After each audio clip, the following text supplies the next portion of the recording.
WBCS anthropology অপশনালের কাজ আছে class আমাদের যেটা শুরু হয়েছে, সেই ক্লাসের আজকের টপিক হচ্ছে প্রাইমেট মানব বিবর্তন ও জীবাশ্ম মানব বা ফসিলস ম্যান।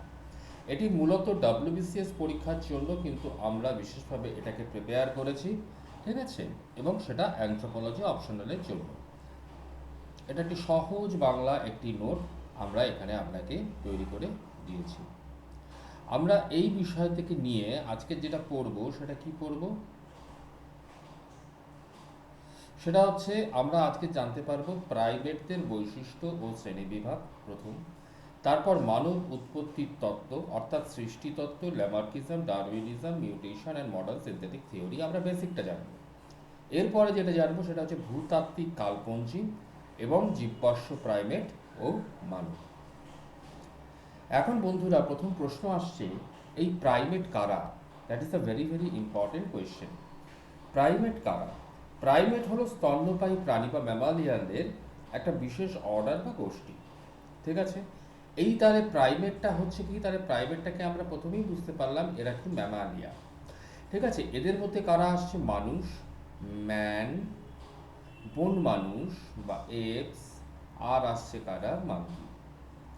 এই তিনজনই কিন্তু হয়ে গেল, তার মানে কি এরা এরা হলো প্রাইমেট। বাঁদর, বাঁদর আসছে, এবং আসছে যারা লেমুর এবং টার্সিয়ার। লেমুর এবং টার্সিয়ার এরা কারা সেটা আমি পরবর্তীতে আসছি। তাহলে খুব সহজ ভাষায় যদি বলতে হয় তাহলে বলতে হবে যে মানুষ ও তার সবচেয়ে কাছের আত্মীয় যারা রয়েছে, মানুষ ও তার সবচেয়ে কাছের আত্মীয় যে সকল প্রাণীদের রয়েছে, সেই সকল প্রাণীদের নিয়েই কিন্তু তো গঠিত হয় কিন্তু এই প্রাইমেট গোষ্ঠী। এই যারা প্রাইমেট ছিল তারা মূলত গাছে বসবাস করত। গাছে বসবাসকারী প্রাণীদেরকে কি বলা হয়? অ্যারোবোরিয়াল লাইফ, ঠিক আছে। এরা গাছে বসবাস করত, অর্থাৎ জীবনের সাথে যে খাপ খাইয়ে যে বিবর্তিত হয়েছে, এরা গাছে থাকতো, ঠিক আছে। যদিও মানুষের মতো কিছু প্রজাতি পরে ভূমিতে নেমে এসেছে, যেটাকে ভূমিতে নেমে আসা মানুষকে বলা হয় কি? টেরেস্ট্রিয়াল। টেরেস্ট্রিয়াল তাহলে ভূমিতে, অ্যারোবিয়াল মানে কি? গাছে। তার মানে অর্ডারটা এদের কি হচ্ছে, এদের যে অর্ডার রয়েছে সেই অর্ডারটা কি? অর্ডারটা হচ্ছে প্রাইমেট, এদের ক্লাস হচ্ছে ম্যামালিয়া, এবং এদের মধ্যে যেটা রয়েছে সেটাকে বলা হয় অ্যারোবোরিয়াল লাইফ। তাহলে এই প্রাইমেটের প্রথম ভাগটা আমরা বুঝতে পারলাম। এইবার এই প্রাইমেটদের সাধারণ বৈশিষ্ট্য কি রয়েছে? প্রাইমেটদের সাধারণ বৈশিষ্ট্য, এদের টোটাল 5টা বৈশিষ্ট্য রয়েছে। পরীক্ষায় উত্তর লিখতে হবে ঠিক এইভাবে, অর্থাৎ হাত ও পায়ের গঠন। প্রথমেই আসছে হাত ও পায়ের গঠন, অর্থাৎ প্রাইমেটদের হাতে এবং পায়ে কটা করে আঙুল থাকে? 5টা করে কিন্তু আঙুল থাকে, ঠিক আছে। যেটাকে কি বলা হয়? পেন্টাব্যাকটিয়াল। পেন্টাব্যাকটিয়াল লিম্ব। এদের যে বৃদ্ধাঙ্গুল থাকে বা থাম, সেগুলো অন্য আঙুলের বিপরীতে ঘুরতে পারে। এদের যে বুদ্ধাঙ্গুল থাকে বা থাম থাকে, সেটা অন্য আঙুলগুলোর বিপরীতে ঘুরতে পারে, তাই এটাকে বলা হয় কি? অপোজেবল থাম। তাহলে এই যে বুড়ো আঙুল বা থাম, এরা অন্য আঙুলগুলোর বিপরীতে ঘুরতে পারে, এর ফলে কি করছে? এর ফলে ওরা কোনো জিনিস শক্ত করে ধরতে পারে বা গ্র্যাপসিং করতে পারে, যেরকম আমরা কলম ধরতে পারি, ঠিক আছে। আবার এই প্রাইমেটদের মধ্যে অনেক প্রজাতি আছে যাদের পায়ের যে বুড়ো আঙুল রয়েছে বা বিগ টো, সেটাও কিন্তু অপোজেবল হয়, এবং পায়ের বুড়ো আঙুল অপোজেবল হওয়ার জন্য এরা গাছের ডাল সহজে আঁকড়ে ধরতে পারে। আমাদের পায়ের আঙুল কিন্তু, বুড়ো আঙুল কিন্তু অপোজেবল নয়, তাই আমরা পা দিয়ে কিছু গ্র্যাব করতে পারি না। নখ বা নেইলস, বেশিরভাগ প্রাইমেটদের আঙুলের ডগায় একটা চ্যাপ্টা নখ থাকে বা ফ্ল্যাট নখ, ফ্ল্যাট নেইলস। এটা যেটা থাকে সেটা হচ্ছে ফ্ল্যাট নেইলস থাকে। এটুকু বোঝা গেছে? অর্থাৎ এদের নখগুলো কিরকম হচ্ছে? ধারালো নখর নয় বা ক্লস নয়, ঠিক আছে, যেমন বিড়াল বা কুকুরের থাকে। ক্লিয়ার? এর ফলে আঙুলের যে ডগাটা থাকে, আঙুলের ডগাটা হয় সংবেদনশীল বা সেনসিটিভ হয় এবং জিনিস আরো ভালোভাবে ধরা যায়। নেক্সট হচ্ছে চোখ ও দৃষ্টিশক্তি বা স্টিরিওস্কোপি। প্রাইমেটদের যে দুটি চোখ থাকে সেটা মুখের সামনের দিকে থাকে, যেটাকে বলা হয় ফরওয়ার্ড ফেসিং। মুখের সামনের দিকে থাকে যেটাকে বলা হয় ফরওয়ার্ড ফেসিং। কেমন? তাহলে মুখের সামনের দিকে বসানো থাকে, পাশে নয়। এর ফলে কি হচ্ছে, দুটি চোখের দেখা ছবি মস্তিষ্কে মিলে গিয়ে একটা ত্রিমাত্রিক বা 3D গভীরতার বা ডেপথ পারসেপশন অনুভূতি তৈরি হয়। এটাকেই বলা হয় স্টিরিওস্কোপিক ভিশন। এটাতে কি সুবিধা হয়, অর্থাৎ গাছ থেকে লাফ দেওয়ার জন্য দূরত্ব বোঝা এতে সহজ হয় এবং অধিকাংশ প্রাইমেটদের রঙিন দৃষ্টি বা কালার ভিশন আছে, যা ফল ও পাতা চেনার জন্য অত্যন্ত জরুরি। ফোর্থ হচ্ছে এদের ঘ্রাণের চেয়ে দৃষ্টির প্রাধান্য। অন্য যে স্তন্যপ্রায়ী প্রাণী রয়েছে তাদের তুলনায় এই প্রাইমেটদের নাক বা ঘ্রাণেন্দ্রিয়, যেটাকে বলা হয় অলফ্যাক্টরি সেন্সেস বা সেন্স, সেই অলফ্যাক্টরি সেন্স হচ্ছে এদের কম উন্নত হয়, কিন্তু এদের এই স্টিরিওস্কোপিক দৃষ্টিশক্তি থাকার জন্য এদের দৃষ্টিশক্তি অনেক বেশি হয়, অর্থাৎ এরা দূরের জিনিস দেখতে সক্ষম। এদের মস্তিষ্কের আকার কিরকম হয়, এদের দেহের আকারের তুলনায় প্রাইমেটদের মস্তিষ্ক অন্য প্রাণীদের চেয়ে বড় ও জটিল হয়। এর ফলে কি হয়, এদের শেখা, স্মৃতি, সমস্যার সমাধান এইসব ক্ষমতা কিন্তু এদের বেশি হয়। এটাকে বলা হয় কর্নিয়াল ক্যাপাসিটি। আর মস্তিষ্কের বিষয়টাকে বলা হয় কি সেরিব্রাম। আরও কতগুলো বৈশিষ্ট্য রয়েছে, যেরকম এদের দাঁতের গঠন ভেরি ভেরি ইম্পর্টেন্ট। প্রাইমেটদের দাঁত হচ্ছে স্পেশালাইজড নয় বা বিশেষায়িত নয়, এটা সাধারণত এদের হচ্ছে জেনারেলাইজড ধরনের ক্লাস হয়ে থাকে, অর্থাৎ ইনসিজার, ক্যানাইন, প্রিমোলার, মোলার সব রকম দাঁতই কিন্তু এদের মধ্যে কম বেশি থাকে। দাঁতের গঠন কি কি হলো, ইনসিজার, ক্যানাইন, প্রিমোলার এবং মোলার, যা দিয়ে এরা ফল, পাতা, পোকামাকড় সবই খাওয়া যায়। এবার সন্তান জন্মদান ও যত্ন ভেরি ভেরি ইম্পর্টেন্ট, অর্থাৎ প্রলংড ইনফ্যান্ট ডিপেন্ডেন্সি, এটা কিন্তু একটা বিশাল গুণ আছে এদের। সাধারণত প্রাইমেটরা একটি করে সন্তান জন্ম দেয়, যেটাকে বলা হয় সিঙ্গেল বার্থ।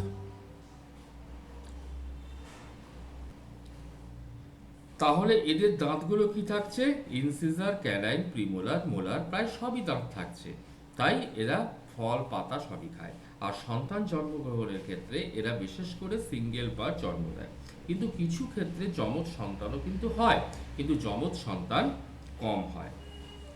এবার সন্তানের জন্মের পর দীর্ঘদিন এরা মায়ের উপর বেশি নির্ভরশীল থাকে, অর্থাৎ prolong period of infant dependency, যেটাকে বলা হয় কি বলা হয়, prolonged period of infant dependency. ঠিক আছে, এবং এই যে মায়ের ওপর এরা সবসময় ডিপেন্ডেন্ট থাকছে একটা দীর্ঘ সময় ধরে, এবং এদের শেখার সুযোগটা বেশি পায়, একে বলা হয় বেশি লার্নিং ক্যাপাসিটি। অর্থাৎ তাদের লার্নিং ক্যাপাসিটিটা বেড়ে যায়, তার কারণ হচ্ছে এদের প্রলং ইনফ্যান্ট ডিপেন্ডেন্সি হওয়ার জন্য। সোজা হয়ে বসার প্রবণতা এদের থাকে, যেটাকে বলা হয় erect posture tendency. Erect posture tendency, দেখবেন অনেক প্রাইমেটরা গাছে বসার বা মাটিতে চলার সময় শরীর খাড়া রাখে, যেটা মানুষের বাইপেটালিজমের ভিত্তি তৈরি করেছে বলে মনে করা হয়। ক্লিয়ার? তারপরে আছে কি সামাজিক জীবন বা এদের সোশ্যাল বিহেভিয়ার। অধিকাংশ প্রাইমেট, আপনি যদি কোনো বাঁদরের গ্রুপকে দেখেন, এরা দল বেঁধে চলছে, তাহলে অধিকাংশ প্রাইমেট দলবদ্ধভাবে বা সোশ্যাল গ্রুপে বসবাস করে এবং ওরা মুখ দিয়ে বিভিন্ন শব্দ, মুখভঙ্গি, শরীরী ভাষায় যোগাযোগ করে।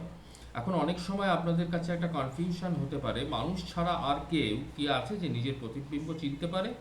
না, only human beings can identify its own image. তাহলে সহজে মনে রাখার একটা টিপস আমি এখানে দিচ্ছি। টিপসটা কি রয়েছে? প্রাইমেট মানেই 5 আঙুল প্লাস নোখ, নোখটা কিন্তু নখর বা ধারালো নয়, প্লাস এদের সামনের দিকে চোখ বা 3D দেখা সম্ভব হচ্ছে, এদের বড় মগজ বা কার্নিয়াল ক্যাপাসিটি অনেক বেশি হয়, এদের শৈশব হচ্ছে অনেকটা বেশি দীর্ঘদিন ধরে হয়, এবং এরা দলবদ্ধ জীবনযাপন করে। এইটাকে কিন্তু মনে রাখতে হবে, that is a very very important. এইবার হচ্ছে প্রাইমেটদের শ্রেণী বিভাগ। প্রথম শ্রেণী বিভাগে অর্থাৎ প্রাইমেটদের সহজভাবে প্রধান দুটি উপবর্গে বা সাব অর্ডারে ভাগ করা হয়। একটাকে বলা হয় প্রসিমিয়া, সেকেন্ডটাকে বলা হয় অ্যানথ্রোপডিয়া। প্রসিমিটা হচ্ছে নিম্ন স্তরের প্রাইমেট, অর্থাৎ প্রো মানে হচ্ছে প্রোসিমিয়া, প্রোসিমিয়া অর্থাৎ হচ্ছে প্রো মানে হচ্ছে আগে, এবং সিমি মানে হচ্ছে বাঁদর, অর্থাৎ বাঁদরের আগের ধাপের যে প্রাইমেট, ঠিক আছে, সেটাই হচ্ছে প্রসিমিয়া। এদের দেখতে অনেকটা কাঠবিড়ালি বা ইঁদুরের মতো ছোট। এরা হচ্ছে নকটার্নাল, নকটার্নাল মানে হচ্ছে নিশাচর, এদের গন্ধ নির্ভরতা বেশি। ক্লিয়ার?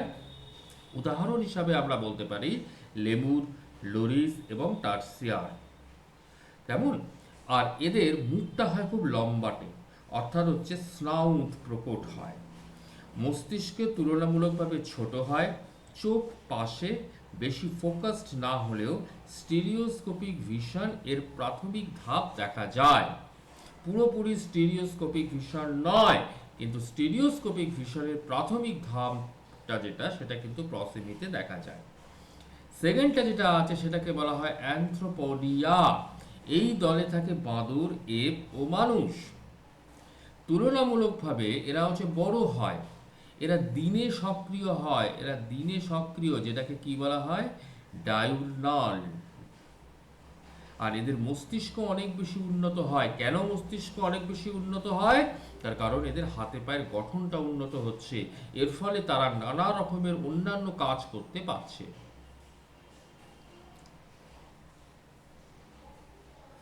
ঠিক আছে, তাহলে প্রসিমিতে কারা এলো? প্রসিমিতে কারা এলো? Lemur, loris, tarsier. এদের মূল বৈশিষ্ট্য কি? এদের আকারে ছোট হয়, এরা নিশাচর হয়, এরা গন্ধ প্রধান হয়, এবং এদের মস্তিষ্ক ছোট হয়। ঠিক আছে, এই যে অ্যানথ্রোপোডিয়া আছে, দুটো ভাগ আছে। একটাকে কি বলা হচ্ছে?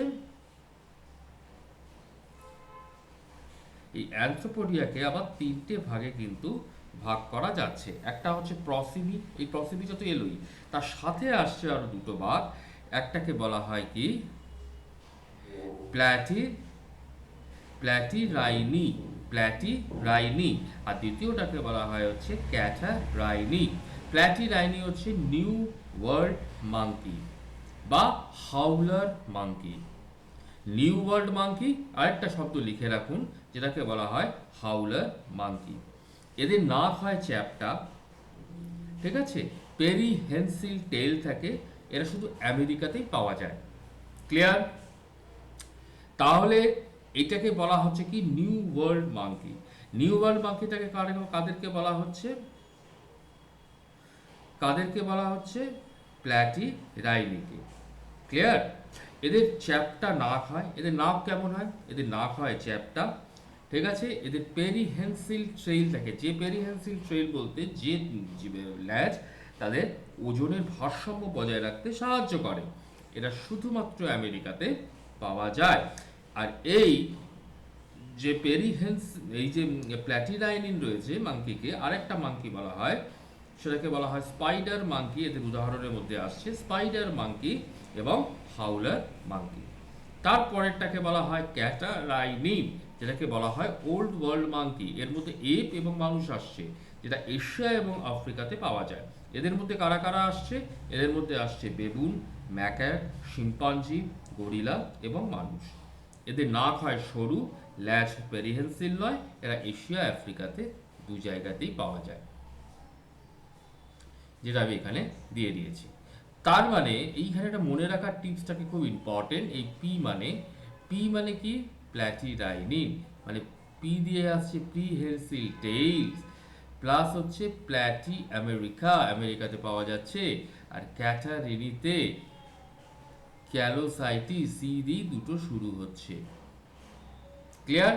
তাহলে এই জিনিসটাকে যদি মাথায় রাখা হয় তাহলে কিন্তু প্রাইমেটের যে এই যে কঠিন জিনিসগুলো এগুলো কখনো আমরা ভুলবো না। এইবারে আমরা আসছি এই যে নিউ ওয়ার্ল্ড মাঙ্কি, এই সম্পর্কে একটু বিস্তৃত আলোচনা করার জন্য। এরা মধ্য ও দক্ষিণ আমেরিকার গভীর গ্রীষ্মমণ্ডলীয় বনের বাঁদর। এর বৈজ্ঞানিক নাম হচ্ছে চ্যাপ্টা নাক।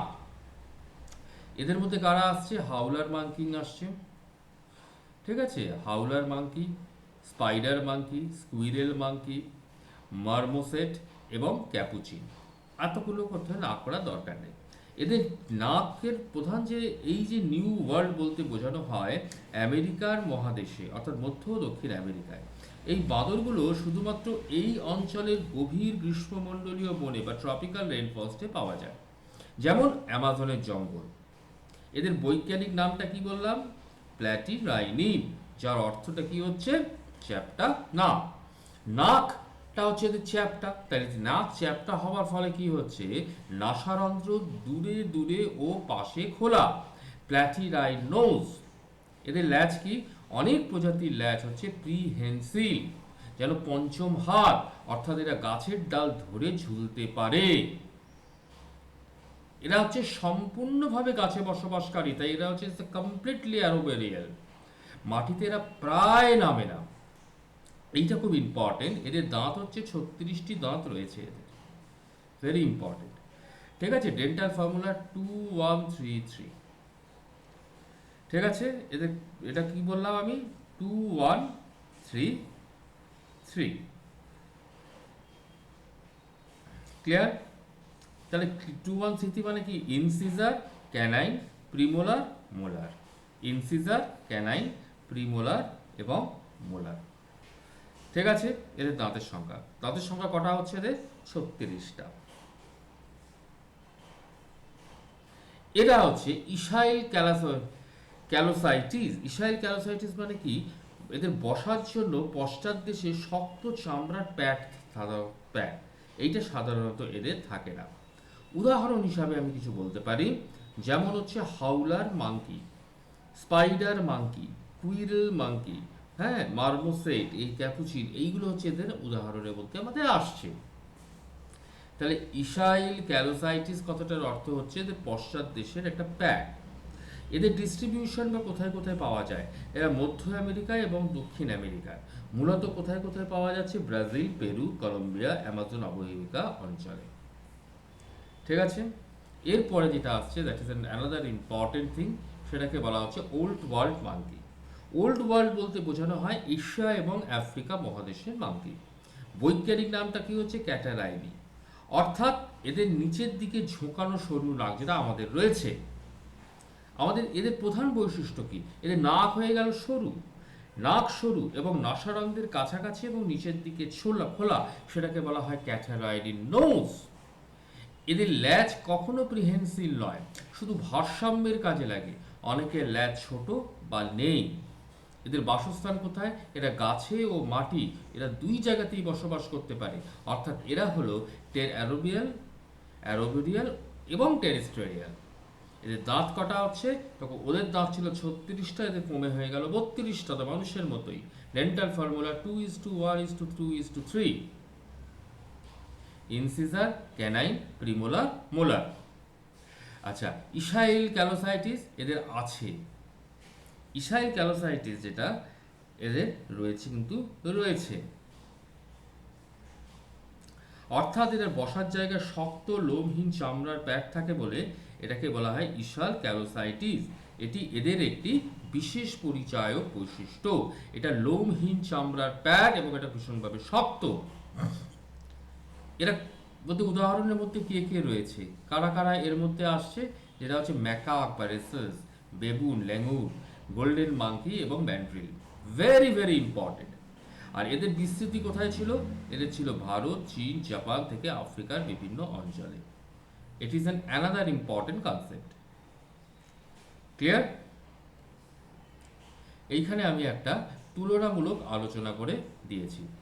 ঠিক আছে, যেরকম এদের নাক, এদের ল্যাজ, এদের ইসাইল ক্যারোসাইড নেই, এখানে আছে। এদের দাঁতের সংখ্যা দেখুন, নিউ ওয়ার্ল্ডের ক্ষেত্রে ছিল 36টা, এখানে হয়ে গেল 32টা। তাহলে কোনটা কমেছে?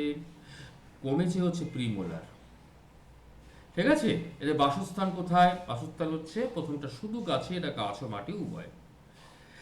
এরা প্রথম জন বা নিউ ওয়ার্ল্ড মাঙ্কি এরা মধ্য দক্ষিণ আমেরিকায় শুধু পাওয়া গেছে, কিন্তু এরা পাওয়া গেছিল এশিয়া ও আফ্রিকাতে। এই হলো তুলনামূলক আলোচনা।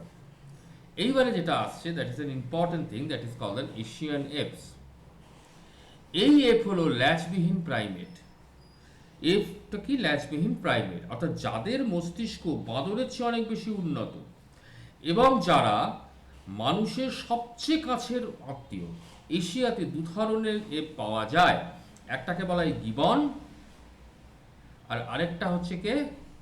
ওরাং ওটাং। ক্লিয়ার? এই যে গিবন রয়েছে, এটাকে বলা হয় লেজার এপ বা ক্ষুদ্র এপ, কারণ এরা আকারে ছোট। এদের আকার হচ্ছে 3 থেকে 4 ফুট মাত্র। এদের বাহু, আর্মস যেটা রয়েছে, শরীরের তুলনায় অত্যন্ত লম্বা। ফলে এই লম্বা বাহু দিয়ে গাছের ডাল থেকে ডালে এরা দোল খেয়ে খেয়ে চলাফেরা করে। এই যে এক গাছ থেকে আরেক গাছে দোল খেতে খেতে যে চলাফেরা, এটাকে কি বলা হয়? ব্র্যাচিয়েশন। এদের ল্যাজ নেই, কিন্তু এরা সম্পূর্ণভাবে গাছে বসবাসকারী। এরা হচ্ছে দক্ষিণ পূর্ব এশিয়াতে থাকে। দক্ষিণ পূর্ব এশিয়া বলতে থাইল্যান্ড, মায়ানমার, ইন্দোনেশিয়া এবং মালয়েশিয়া।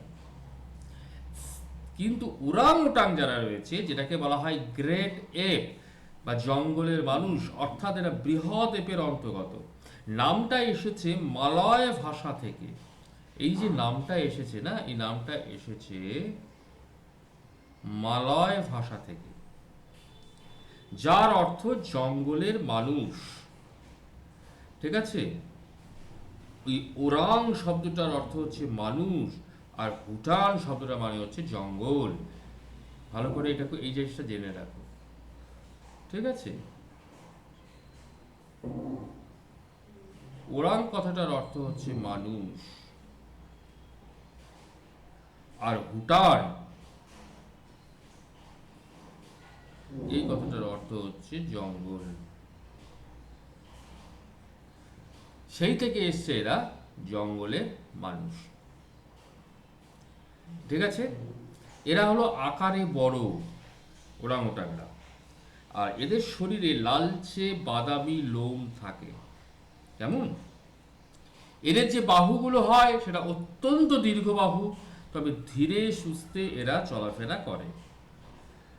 এরা ধীরে সুস্থে চলাফেরা করে।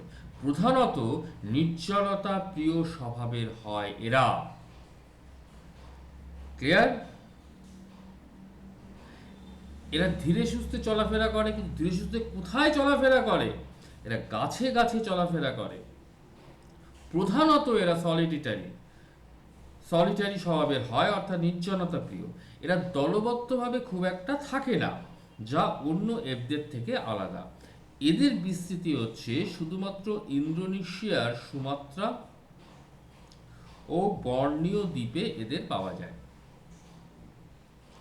ক্লিয়ার? এটা গেল এশিয়ান এপ। যদি তোমাদেরকে লিখতে বলে এশিয়ান এপ সম্পর্কে, তাহলে এই নোটসটা আমরা লিখব। ক্লিয়ার?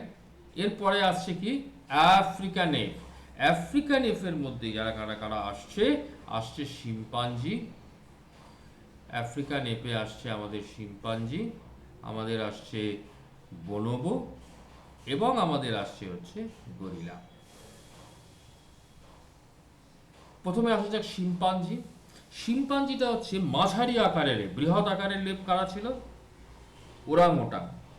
কিন্তু শিম্পাঞ্জি হয়ে গেল মাঝারি আকারের, 5 ফুটের মতো লম্বা। এদের শরীর হচ্ছে কালো লোমে ঢাকা থাকে, মুখ কিন্তু লোমহীন। এরা অত্যন্ত বুদ্ধিমান, সরঞ্জাম বা টুল ব্যবহার করতে পারে, অর্থাৎ টুল ইউজিং টেকনিক এরা জানে। যেমন ঘাসের কাঠি দিয়ে উই পোকা তুলে এরা খেতে পারে। এদের হচ্ছে কাঙ্কেল ওয়াকিং হয় চলাফেরাটা, অর্থাৎ হাতের আঙুলের গাঁট মাটিতে রেখে 4 পায়ে হাঁটে, যেটাকে বলা হয় কাঙ্কেল ওয়াকিং। দলবদ্ধভাবে এরা কিন্তু বসবাস করে। এদের একটা জটিল সামাজিক আচরণ দেখা যায়।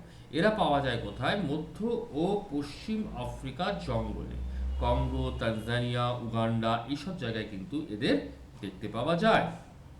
দ্বিতীয় জন হচ্ছে বনোবো। এরা দেখতে অনেকটা শিম্পাঞ্জির মতোই, তবে আকারে কিছুটা ছোট ও ছিপছিপে, তাই একে পিগমি শিম্পাঞ্জি বলা হতো। ঠিক আছে? এরা ভীষণভাবে শান্তিপ্রিয় ও কম আক্রমণাত্মক স্বভাবের জন্য পরিচিত। মাতৃতান্ত্রিক সমাজ ব্যবস্থা এদের মধ্যে দেখা যায়, অর্থাৎ এদের সন্তানেরা সবসময় মায়ের সাথে থাকে।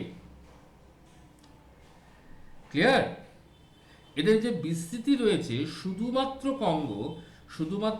কঙ্গো নদীর দক্ষিণে গণতান্ত্রিক কঙ্গো প্রজাতন্ত্রেই পাওয়া যায়। আবারও বলছি, এরা শুধুমাত্র কঙ্গো নদীর দক্ষিণে যে গণতান্ত্রিক কঙ্গো প্রজাতন্ত্রেই এদের একমাত্র পাওয়া যায়। Last but not the least, that is called the gorilla. Gorilla হচ্ছে সবচেয়ে বড় আকারের জীবিত প্রাইমেট। একটা পূর্ণবয়স্ক পুরুষ গরিলার ওজন হচ্ছে 200 কেজি পর্যন্ত হতে পারে। এরা হচ্ছে টার্সেটিয়ার, অর্থাৎ এরা কিন্তু প্রধানত ভূমিতেই বসবাস করে। যদিও এরা কিছুটা গাছে উঠতে পারে, কিন্তু খুব বেশি কিন্তু গাছে উঠতে পারে না। ঠিক আছে? শিম্পাঞ্জির মতো গরিলাদেরও কিন্তু কাঙ্কেল ওয়াকিং পদ্ধতিতে চলে। আর এরা কিন্তু তৃণভোজী স্বভাবের, মানে এরা মূলত পাতা, কাণ্ড, ফল খায়। এই পূর্ণবয়স্ক পুরুষদের পিঠে রূপালী ধূসর লোমের একটা প্যাচ দেখা যায়। হ্যাঁ, তাই এদেরকে বলা হয় সিলভার ব্যাক। তাই এটাকে বলা হয় কি? Silver back. এরা সাধারণত মধ্য আফ্রিকার কঙ্গো অববাহিকা অঞ্চলে, ঠিক আছে, মাউন্টেন গরিলা এবং লোল্যান্ড গরিলা নামে দুটি প্রধান উপজাতি কিন্তু পাওয়া যায়। ক্লিয়ার? তাহলে আমি এখানে 5টা এপের একটা এক নজরে চার্ট করে দিয়ে দিয়েছি। এই চার্টটা কিন্তু ভেরি ইম্পর্টেন্ট। ক্লিয়ার? আচ্ছা, মানব উৎপত্তির তত্ত্ব, এটা আমরা অন্য সময় পড়াবো। যেমন এটা আমরা এর মধ্যে আমরা আসছি না। ঠিক আছে? আমরা যেটা আসছি সেটাকে বলা হচ্ছে ভূতাত্ত্বিক কালপঞ্জি। That is a very very important. প্রথমে দেখো, এইটা খুব ইম্পর্টেন্ট। ইয়ন মানে মহাযুগ, এরা মানে যুগ, পিরিয়ড মানে উপযুগ, এপক মানে কল্প। পৃথিবী প্রায় 400 কোটি বা 4.6 বিলিয়ন বছরের ঐতিহাসিক ভূতাত্ত্বিকরা বড় বড় সময়কালে ভাগ করেছেন, যাকে বলা হয় জিওগ্রাফিক্যাল টাইম স্কেল। এই সময়কালকে ক্রমাগত ভাগ করা হয় ইয়ন মানে মহাযুগ, এরা মানে হলো যুগ, পিরিয়ড মানে হচ্ছে উপযুগ বা পর্ব, আর হচ্ছে এপোক মানে হচ্ছে কল্প। প্রথমে যেটা আছে সেটাকে বলা হয় প্রি ক্যাম্বেরিয়ান। এটা প্রায় 460 কোটি থেকে 54 কোটি বছর আগে ছিল। এই সময় পৃথিবীটি গঠন হচ্ছে এবং এই সময় প্রথম জীবনের সূচনা হয়েছিল জলে। ঠিক আছে? তারপরের যে যুগ সেটাকে বলা হয় কি? প্যালিওজিক। প্যালিওজিক এটা প্রাচীন জীবযুগ। এটা 54 কোটি থেকে 25 কোটি বছর আগে তৈরি হয়েছিল। এই সময় মাছ এবং উভচর প্রাণীর উদ্ভব হয়। সেকেন্ড হচ্ছে মেসোজোয়িক যুগ, অর্থাৎ 25 কোটি থেকে 66 লক্ষ বছর আগে এই যুগ শুরু হয়েছিল। এইটাকেই বলা হয় কি? ডাইনোসরের যুগ, অর্থাৎ প্রথম স্তন্যপায়ী প্রাণী হয়েছে। এই যুগের আন্ডারেও কিন্তু আরো বেশ কিছু যুগ রয়েছে। ঠিক আছে? সেগুলো আমরা দেখব। লাস্টের যেটা আছে সেটা সেনোজোয়িক যুগ। সেনোজোয়িক যুগটা হচ্ছে 66 লক্ষ বছর আগে থেকে বর্তমান সময়। এই সময় স্তন্যপ্রায়ী ও প্রাইমেটদের বিকাশ এবং মানুষের উদ্ভব হয়। ক্লিয়ার? আচ্ছা, এই যে সেনোজোয়িক এরা রয়েছে তার একটা বিভাজন কিন্তু দিয়েছি। এটাকে বলা হয় টার্সিনারি এবং কোয়াটারনারি। অর্থাৎ যে মানুষের বিবর্তনের জন্য সবচেয়ে গুরুত্বপূর্ণ হলো এই সেনোজোয়িক এরা, কারণ এই যুগেই প্রাইমেট ও পরবর্তী মানুষের বিকাশ ঘটেছে। তাহলে এই সেনোজোয়িক এরাকে দুটি পিরিয়ডে ভাগ করা হয়, একটাকে বলা হয় টার্সিনারি, একটাকে বলা হয় কোয়াটারনারি।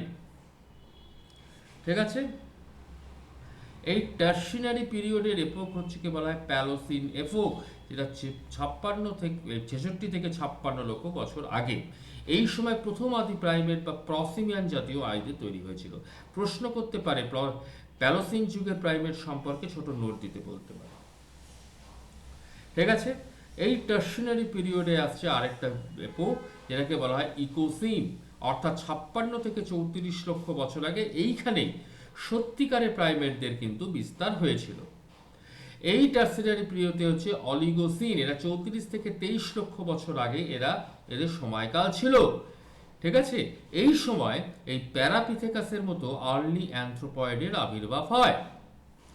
মিওসিন যুগে বা মিওসিন এপোকে, সেটা 2.3 থেকে 5.3 কোটি বছর আগে, এই সময় ড্রায়োপিথেকাস এবং শিভাপিথেকাস এদের কিন্তু স্বর্ণযুগ।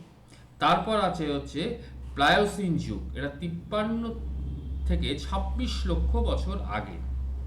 এইখানে অস্ট্রালোপিথেকাসের আবির্ভাব হয়।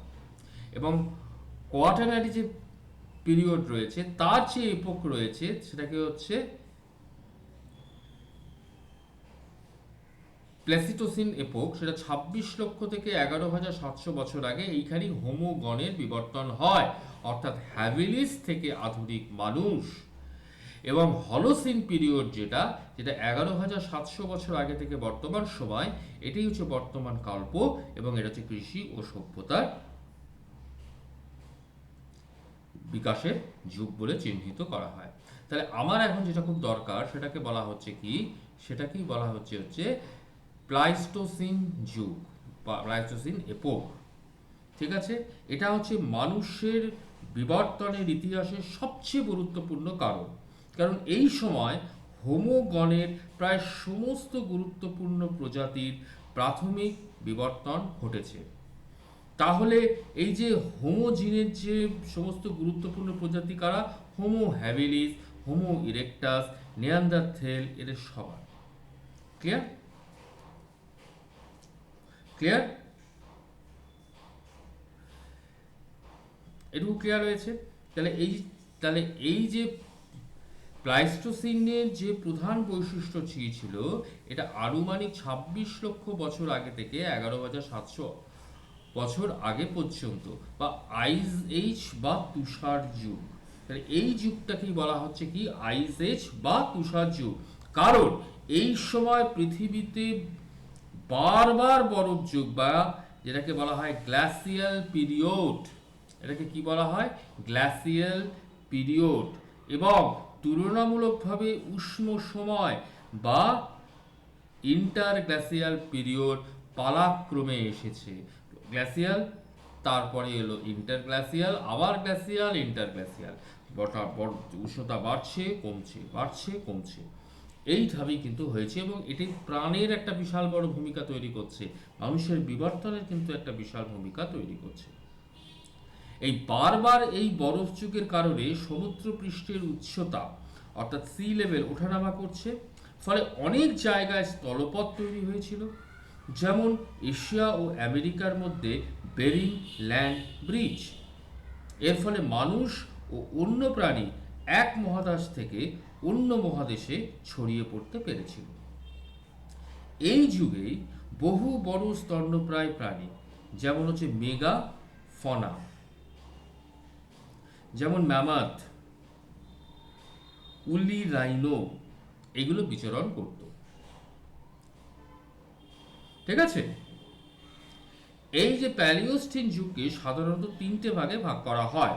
বা লোয়ার বা আর্লি প্যালিওস্টিন, অর্থাৎ আদি হোমো হ্যাবিলিস, হোমো ইরেক্টাস এরা ছিল।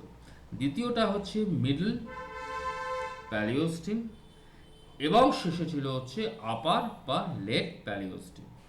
এই প্যালিওস্টিন কথাটার মানে কি? বরফ যুগ বা হোমো। এদের গণের বিবর্তনের যুগ বলা হয় হোমো ইরেক্টাস, নিয়ান্ডারথেল, ক্রোম্যাগনন, সবাই হচ্ছে কিন্তু এই যুগে অন্তর্গত। ক্লিয়ার? তাহলে কি দাঁড়ালো এসে? এই প্যালিওস্টিনকে আমরা সাধারণত 3টি ভাগে ভাগ করা হয়। সেই 3টি ভাগ কি কি আছে? লোয়ার বা আর্লি প্যালিওস্টিন, যেখানে হচ্ছে হোমো হ্যাভেলিস, হোমো ইরেক্টাস এরা ছিল। তারপরে এলো মিডিল প্যালিওস্টিন, যেটা আর্কাইক হোমোসেপিয়েন্স এলো, অর্থাৎ প্রাথমিকভাবে নিয়ান্ডারথেল এলো। এবং আপার অ্যান্ড লেট প্যালিওস্টিন, যেখানে ধ্রুপদী নিয়ান্ডারথেল ও আধুনিক মানুষ এলো। ক্লিয়ার? অর্থাৎ প্রোগ্রেসিভ বিষয়টা এলো। ঠিক আছে? তাহলে প্যালিওস্টিন কতটাই হচ্ছে বরফ যুগ প্লাস হোমোগনের বিবর্তনের যুগ। তাহলে হোমোগনের বিবর্তনের যুগ মানেই এখানে এলো হোমো ইরেক্টাস, নিয়ান্ডারথেল, ক্রোম্যাগনন, সবাই কিন্তু এই যুগেই আসা শুরু করলো। এবারে আমরা আসবো খুব ইম্পর্টেন্ট একটা জায়গা, যেটাকে বলা হচ্ছে কি প্যারাপিথেকাস। এটাকে কি বলা হচ্ছে? প্যারাপিথেকাস। ঠিক আছে? এই যে যারা প্যারাপিথেকাসের যে যুগটা রয়েছে, ঠিক আছে, তাহলে এই অংশটাই হচ্ছে খুব ইম্পর্টেন্ট। এখানে আমরা বিবর্তনের ধারায় যে গুরুত্বপূর্ণ যে সমস্ত জীবাশ্ম বা ফসিলসগুলো রয়েছে সেই দিন প্রাণীদের নিয়ে আমরা আলোচনা করব। এরা কোথায় পাওয়া গেছে, তাদের শারীরিক বৈশিষ্ট্য কী ছিল, এবং বিবর্তনের ধারায় অর্থাৎ ফাইলোজেনিতে তাদের স্থান কোথায় রয়েছে। প্রথমেই আসছে যেটা, সেটাকে বলা হচ্ছে প্যারাপিথেকাস।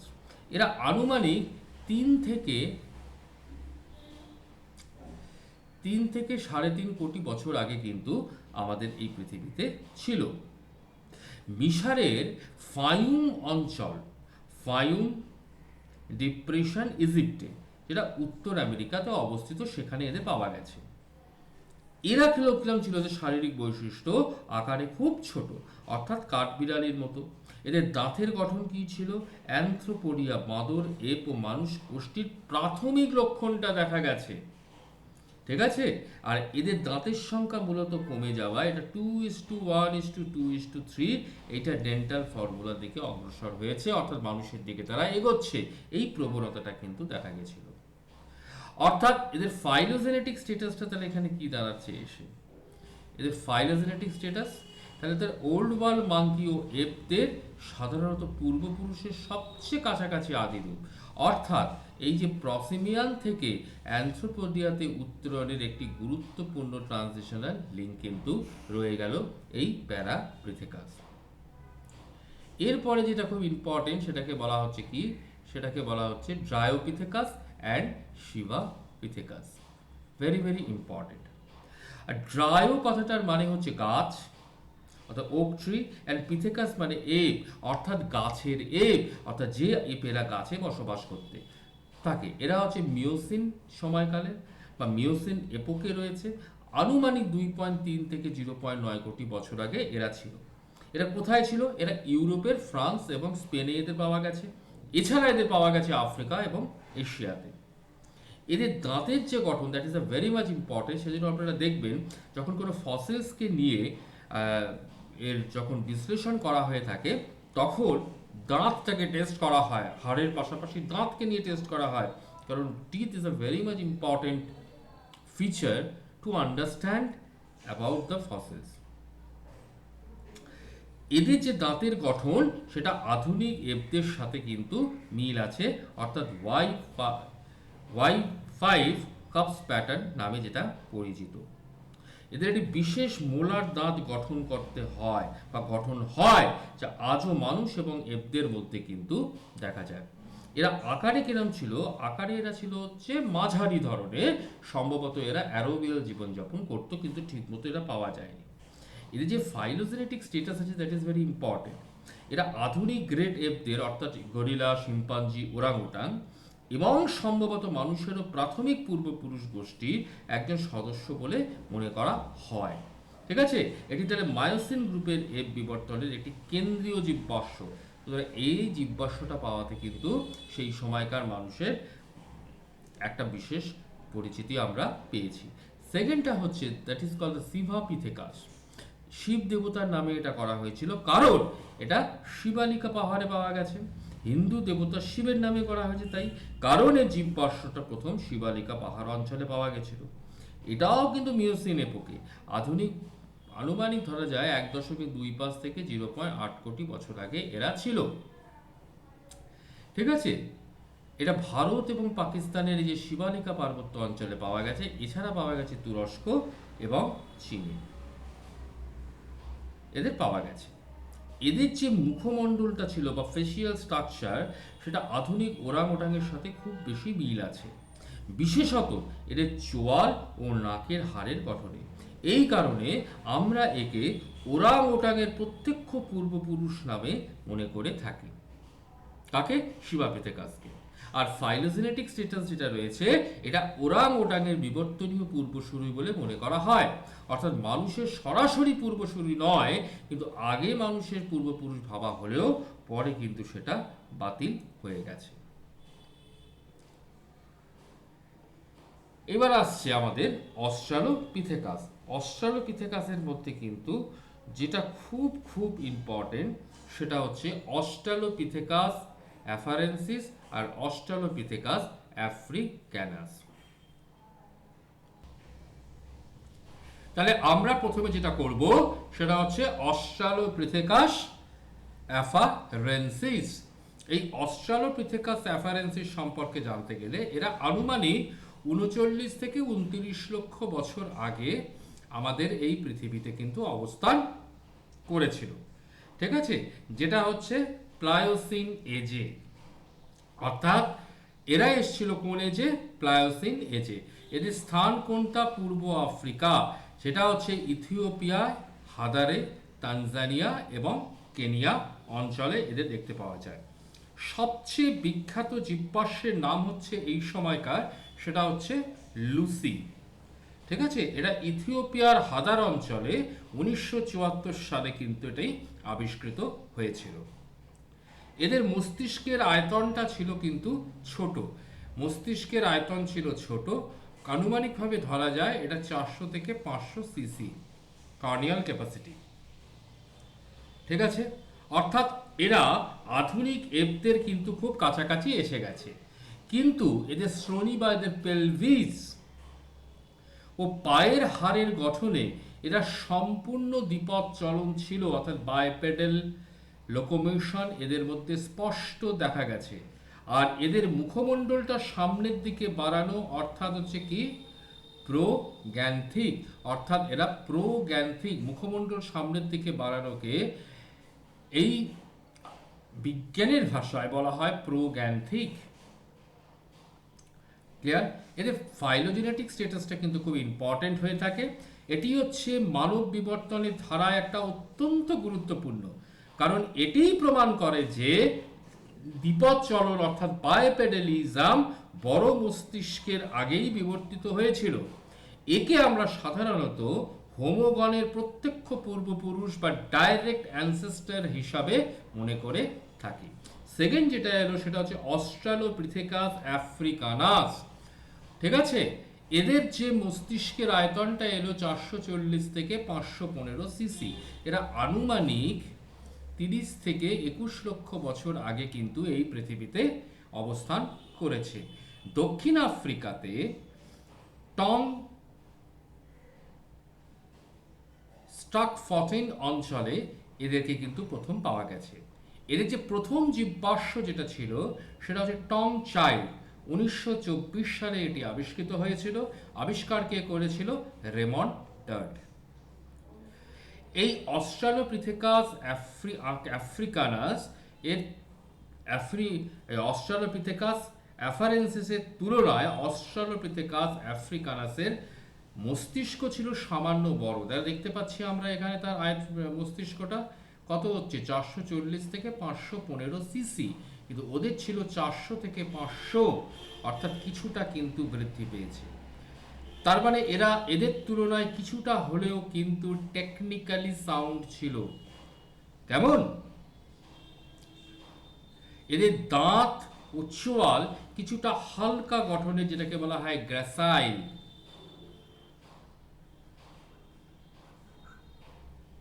কারণ তাদের খাওয়ার অভ্যাসে তার মানে পরিবর্তন হয়েছিল। কি বা খাওয়ার অভ্যাস ছিল সেটা ঠিক মতো পাওয়া যায় না, সবটাই আনুমানিক। এদের সম্পূর্ণ দ্বিপদ চলনক্ষম বা কমপ্লিট বাইপেডাল লোকোমোশন এদের মধ্যে দেখা গেছে। এদের ফাইলোজেনেটিক স্ট্যাটাস যদি দেখা যায়, এরা হচ্ছে হোমোগণের কিন্তু সম্ভাব্য পূর্বপুরুষ বলে মনে করা হয়, কিন্তু যদিও কিছু বিজ্ঞানী মনে করেন এটি একটি পার্শ্ব শাখা বা সাইড ব্রাঞ্চ, যা পরবর্তীতে প্যারান্থ্রোপাসের মতো গোষ্ঠীর দিকে গিয়েছিল। পরেরটা আছে যেটাকে বলা হয় হোমো হ্যাবিলিস। ওই হোমো হ্যাবিলিস ইজ অ্যানাদার কারণ এদের নামের অর্থ হচ্ছে হ্যান্ডিম্যান বা দক্ষ হাতের মানুষ।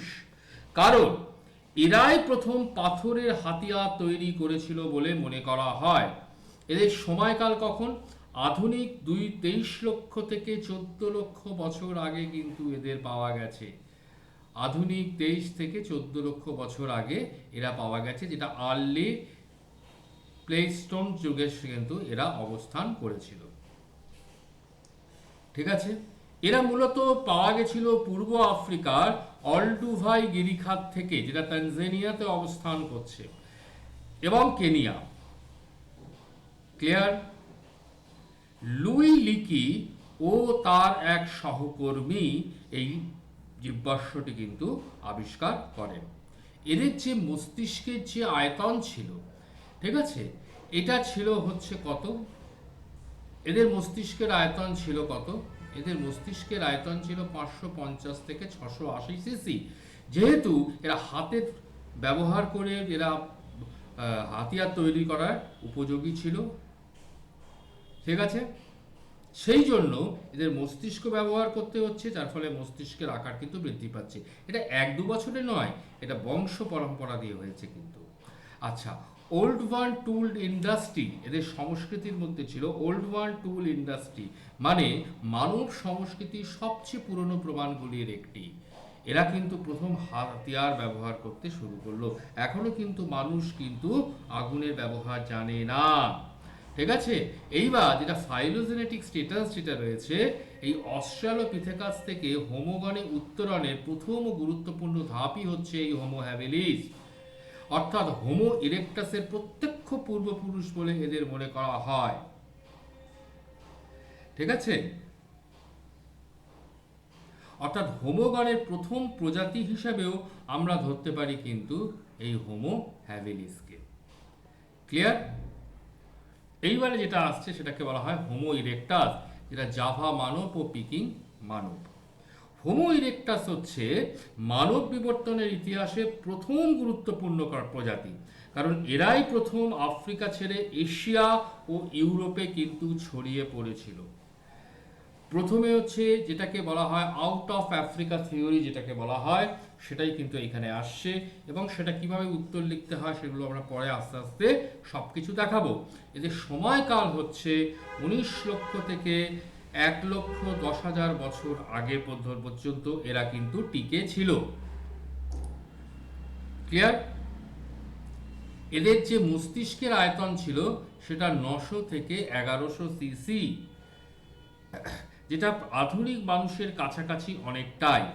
আর এদের মাথার যে খুলিটা ছিল সেটা লম্বাটে অর্থাৎ ভার্টিক্যালি কিন্তু ডেভেলপ করেছে, এবং নিচু ভ্রু খাঁজের ভার অর্থাৎ ব্রো রিজ পাওয়া গেছে, যেটা মানুষের মধ্যে রয়েছে। ঠিক আছে, এবং সেটা মোটা ও প্রকট। এদের চোয়াল ছিল খুব শক্তিশালী, কিন্তু চিবুক বা চিন স্পষ্ট নয়। অর্থাৎ এদের দেহের গঠন থেকে আমরা বুঝতে পারছি যে এরা আধুনিক মানুষের কাছাকাছি, কারণ এরা লম্বা এবং সোজা হয়ে হাঁটতে পারত। এরা অ্যাকিউলিয়ান টুল ইন্ডাস্ট্রি বা হাত কুড়াল বা হ্যান্ড অ্যাক্স জাতীয় উন্নত পাথরের হাতিয়ার কিন্তু এরা ব্যবহার করত, এরা যুক্ত ছিল। ঠিক আছে, আগুনের ব্যবহার সম্ভবত কিন্তু এই হোমো ইরেক্টাসরাই প্রথম ব্যবহার করেছিল। এই আবিষ্কার ছিল সভ্যতার ইতিহাসের সবচেয়ে গুরুত্বপূর্ণ আবিষ্কার। এরপরে যেটা আসছে সেটাকে বলা হচ্ছে জাভা মানব। 1891 সালে ডাচ চিকিৎসক ইউজিন দুবোয়া ইন্দোনেশিয়ার জাভা দ্বীপে ট্রিনিল অঞ্চলে এটি প্রথম আবিষ্কার করেন। এর নামকরণটা কিরম হয়েছিল? পিথেনকাথ্রোপাস ইরেক্টাস। পিথেনকাথ্রোপাস ইরেক্টাস মানে সোজা হয়ে দাঁড়ানো এক মানুষ। এরপরে একে আমরা হোমো ইরেকটাসের অন্তর্ভুক্ত করি। আনুমানিক প্রায় 10 থেকে 7 লক্ষ বছর আগে এরা ছিল। এদের মস্তিষ্ক ছিল 900 সিসি কার্নিয়াল ক্যাপাসিটি। সেকেন্ড যেটা আছে খুব ইম্পর্টেন্ট, সেটাকে বলা হয় পিকিং ম্যান। চীনের বেইজিং এর কাছাকাছি ঝৌকদিয়ান গুহায় 1920-এর দশকে এরা আবিষ্কার করা হয়েছিল। এদের প্রথম নামকরণ হয়েছিল সিয়ানথ্রোপাস পেকিনেন্সিস। পরে হোমো ইরেকটাস পেকিনেন্সিস এদেরকে বলা হয়, বা হোমো ইরেকটাস পেকিনেন্সিস এই নামে অন্তর্ভুক্ত করা হয়। এরা মূলত 7.7 থেকে 4 লক্ষ বছর আগে পৃথিবীতে অবস্থান করেছিল। এদের মস্তিষ্ক ছিল 1000 থেকে 1100 সিসি। তাহলে বুঝতে পাচ্ছি এরা কিন্তু কাছাকাছি চলে এসেছে।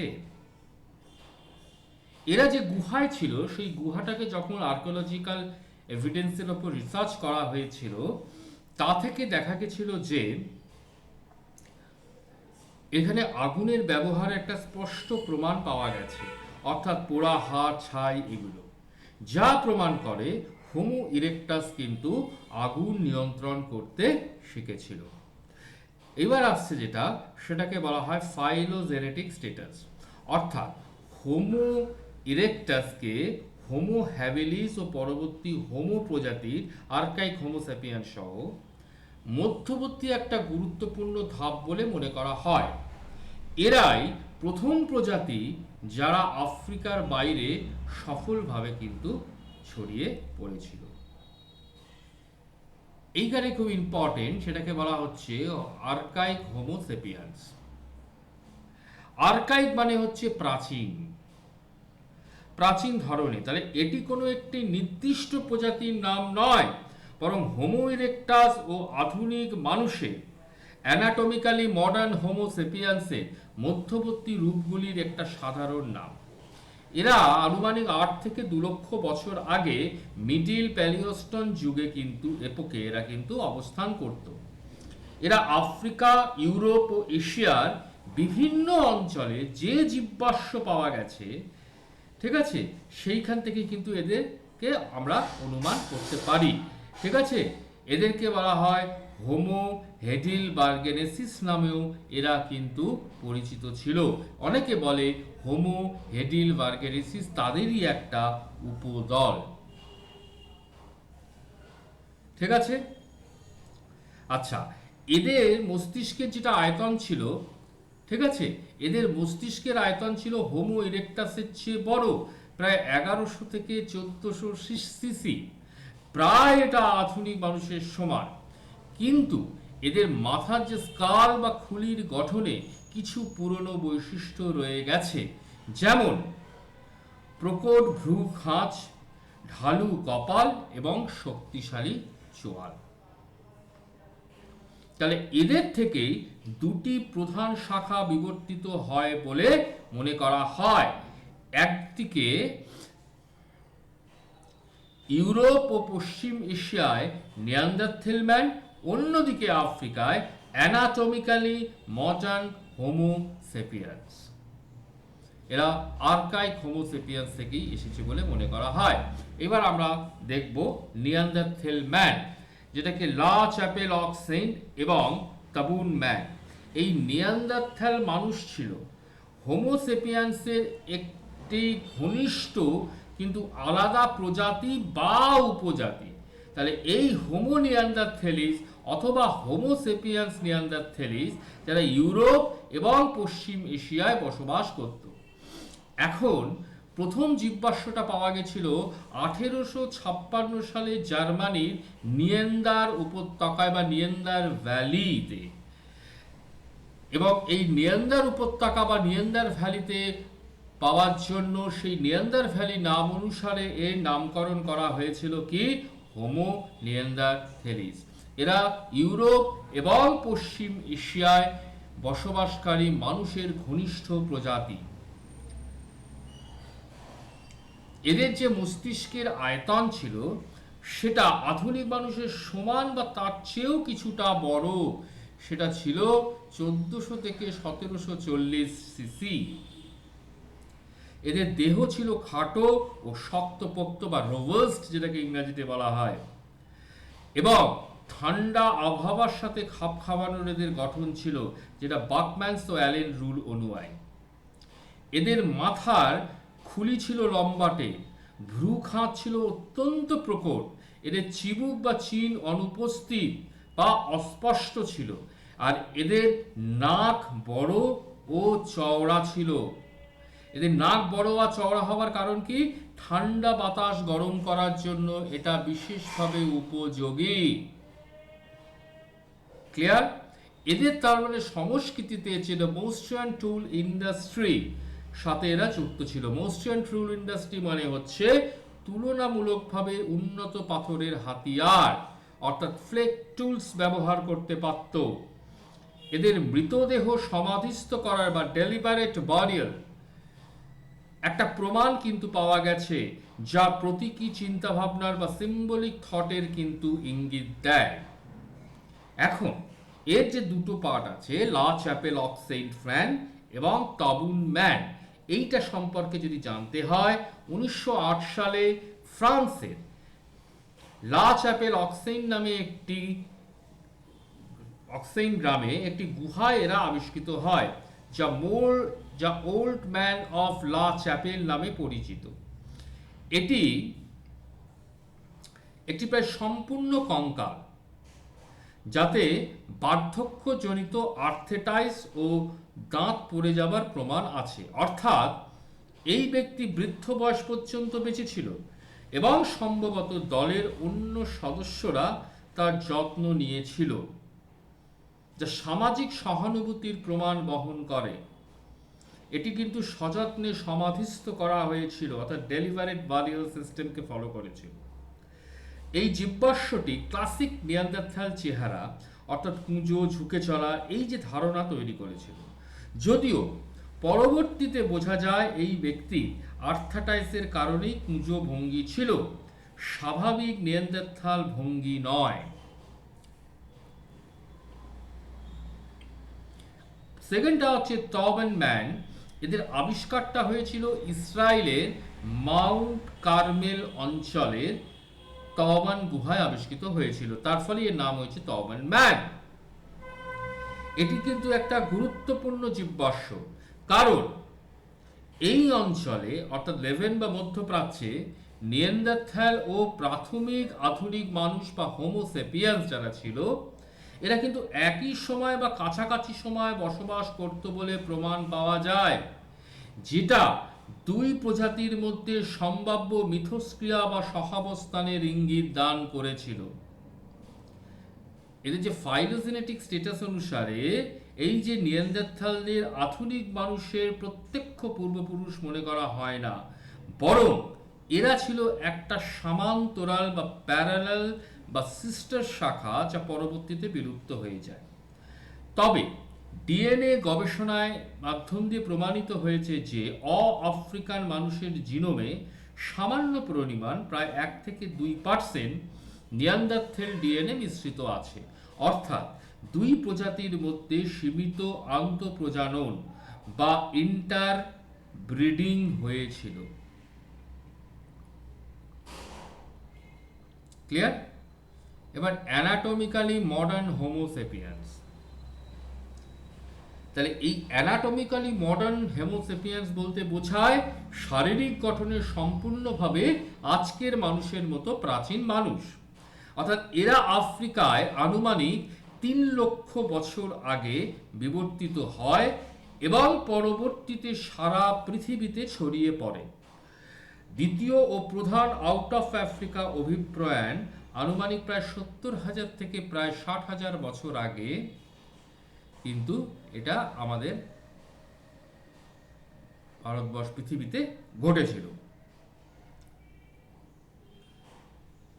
এদের সাধারণ বৈশিষ্ট্য যদি দেখা যায়, এদের উঁচু সোজা কপাল ছিল, ভ্রু খাঁজ কমে যাওয়ায় বা প্রায় অনুপস্থিত ছিল, এদের ওয়েল ডেভেলপড চিন ছিল, এবং এটি নিয়ান্ডারথেল থেকে আলাদা করার প্রধান লক্ষ্য। এদের মস্তিষ্কের আয়তন ছিল 1350 থেকে 1450 সিসি। সংস্কৃতির মধ্যে এরা আপার প্যালিওলিথিক টুলস, গুহাচিত্র, অলঙ্কার, আধুনিক মানসিকতার প্রমাণ দিয়েছিল। ঠিক আছে, এইবার আসছি Cro Magnon, that is most important. 1868 সালের দক্ষিণ পশ্চিম ফ্রান্সের ক্রো ম্যাগনান গুহায়, যেটাকে বলা হয় ডরংস অঞ্চলে, এটা আবিষ্কৃত হয়েছিল। প্রায় 35,000 থেকে 10,000 বছর আগে ইউরোপের আপার প্যালিওলিথিক যুগে এদের পাওয়া যায়। এদের বৈশিষ্ট্য কি? এদের লম্বা দেহ, মানে 6 ফুট, এদের উঁচু কপাল, স্পষ্ট চিবুক ছিল, এদের সরু মুখমণ্ডল, অর্থাৎ সম্পূর্ণভাবে আধুনিক মানুষের গঠন। এদের সাথে বিখ্যাত লাস কক্স ও অন্যান্য গুহাচিত্রের সম্পর্ক যুক্ত করা হয়। এই ক্রো ম্যাগনানকে ইউরোপের প্রথম অ্যানাটমিক্যাল মডার্ন হোমোস্যাপিয়েন্স বলে কিন্তু গণ্য করা হয়, যারা সেখানকার নিয়ান্ডারথেলদের সাথে কিছুকাল সহাবস্থান করেছিল। সেকেন্ডটা হচ্ছে বলা হয় গ্রিমাল্ডি ম্যান। ঠিক আছে, এটা ইতালিতে গ্রিমাল্ডির গুহায়, ইতালির গ্রিমাল্ডি গুহাটা হচ্ছে ফ্রান্স এবং ইতালির সীমান্তের কাছে মেন্টন অঞ্চলে অবস্থিত। এদের সময়কালটা ছিল কিন্তু সেই আপার প্যালিওলিথিক যুগ, আনুমানিক 20,000 থেকে 15,000 বছর আগে, কিছু সূত্রে আরো প্রাচীন। তাহলে এইখান থেকে যে জীবাশ্ম পাওয়া গেছে, কিছু বৈশিষ্ট্য যেমন মুখমণ্ডলের গঠন নিয়ে বিতর্ক ছিল। পুরনো কিছু গবেষণায় একে নিগ্রয়েড বৈশিষ্ট্যযুক্ত বলে দাবি করা হয়েছিল, তবে আধুনিক গবেষণায় এই ধারণাকে সমর্থন করে না। একে আমরা সাধারণভাবে ইউরোপীয় upper palaeolithic anatomical modern Homo সেপিয়েন্সেরই অংশ মনে করা হয়। আর last but not the least is the শাসেদল ম্যান। এরা ফ্রান্সের শাসেদল অঞ্চলে আবিষ্কৃত। এদের সময়কাল ছিল, এরা আপার প্যালিওলিথিক যুগের শেষ দিকে, আনুমানিক 15,000 থেকে 20,000 বছর আগে ম্যাগডালিয়ান সংস্কৃতির সাথে এরা যুক্ত ছিল। এরা তুলনামূলকভাবে খাটো ছিল এবং এদের রোবস্ট শরীর বা শক্তপোক্ত গঠন ছিল। এদের চওড়া মুখমণ্ডল ছিল। পুরনো কিছু গবেষণায় একে এস্কিমোদের সাথে সাদৃশ্যপূর্ণ বলে মনে করা হয়েছিল, যদিও এই মত পরবর্তীতে বিতর্কিত হয়েছে। এটিও ছিল অ্যানাটমিক্যাল মডার্ন হোমোসেপিয়েন্সেরই একটি আঞ্চলিক প্রকরণ বা রিজনাল ভ্যারিয়েন্ট, যা প্রমাণ করে ইউরোপে বা আপার প্যালিওলিথিক যুগে বিভিন্ন শারীরিক গঠনের আধুনিক মানুষ বসবাস করত। এখন প্রশ্ন হচ্ছে, এই যে ফাইলোজেনেটিক স্ট্যাটাস যদি দেখা যায়, তখন দেখব যে ক্রো ম্যাগনন, গ্রিমাল্ডি এবং এই শাসেলাত, এই তিনটেই ছিল ইউরোপের আপার প্যালিওলিথিক যুগের অ্যানাটমিক্যাল মডার্ন হোমোসেপিয়েন্সের জীবাশ্ম, যারা আজকের ইউরোপীয় জনগোষ্ঠীর প্রত্যক্ষ পূর্বপুরুষ বলে মনে করা হয়। এরা কোনো আলাদা প্রজাতি নয়, বরং একই প্রজাতির মধ্যে আঞ্চলিক বা ব্যক্তিগত প্রকরণ মাত্র। এখন আপনি মনে রাখবেন কিভাবে?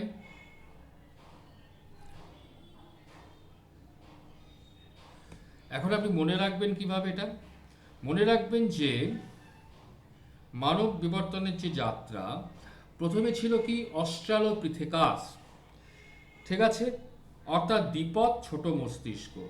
সেখান থেকে এলো কে হোমো হ্যাবিলিস বা হাতিয়ার তৈরি। তারপর কে এলো হোমো ইরেক্টাস, আফ্রিকার বাইরে বিস্তার এবং আগুনের আবিষ্কার। তারপর এলো আর্কাইক হোমো সেপিয়ান্স, অর্থাৎ বড় মস্তিষ্ক, পুরনো খুলি। তারপর এলো নিয়ান্ডারথেল, যেটা একটা প্যারালাল শাখা ইউরোপের। এবং এলো অ্যানাটমিক্যাল মডার্ন হোমোসেপিয়ান, আফ্রিকা থেকে বিশ্বজুড়ে আজকের আধুনিক মানুষ তারা। ক্লিয়ার? তাহলে এই যে বিবর্তনের ইতিহাস, এটা ভেরি ভেরি ইম্পর্টেন্ট। এটাই হচ্ছে হোমিনাইজেশন প্রসেস। এই হোমিনাইজেশন প্রসেস সম্পর্কে আমি আরো সুন্দর একটা নোটস আপনাদের সকলকে দিয়ে দেব যারা এই কোর্সে আমার এনরোল করবে। ক্লিয়ার? তাহলে এইখানে আমরা একটা কুইক রিভিশন টেবিল দিয়ে দিয়েছি, এটা একবার দেখে নেবেন। ধন্যবাদ, সকলে ভালো থাকবেন। আশা করি এই ভিডিওটি আপনাদের ভালো লেগেছে। আশা করি এরপরে প্রাইমেট নিয়ে আর আপনার কোনো অসুবিধা হবে না। এবার আপনি আমাদের যে নোটটা রয়েছে, বিস্তৃত নোট, সেটাও পড়তে পারেন। এছাড়াও আপনি যে কোনো বই থেকে পড়তে পারেন।